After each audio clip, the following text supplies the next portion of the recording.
morning mga bossing. So pasok na naman tayo, panibagong araw, panibagong trabaho na naman.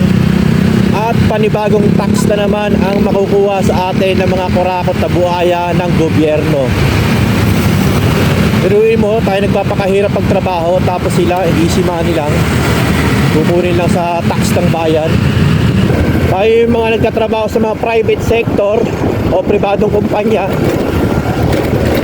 na nagtatrabaho 8 oras, 12 oras,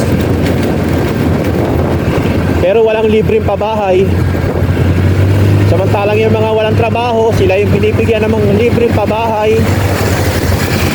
Tapos pag nakuha yung libreng pabahay, ibibenta, babalik na naman doon sa pinanggalingan. Diba? Grabe yung gobyerno na to. Dapat ang pinapahalagahan ninyo yung mga katulad namin na nagtatrabaho at nagbabayad ng tax. Kami dapat yung binibigyan nyo ng priority sa mga pabahay na yan. Yung pag-ibig, hindi naman nakakatulong sa pabahay yan eh. Ang laki-laki ng ang laki-laki ng bayad sa mga equity. So mo, babayaran mo yung bahay 25 years. Paano kung may edad ka na nagsimula? Diba? Puro kayo easy money. Puro kayo, ang dami nyo na dyan. Nagsisiksikan na kayo dyan sa gobyerno. Wala na kayong maisip na batas. Tagal-tagal nyo na mga nakaupo dyan. Wala pa rin nangyayari.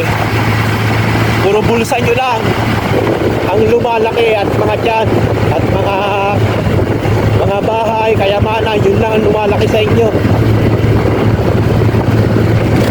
Pero yung mga mabababang tao na katulad namin, hindi nyo pinapahalagahan.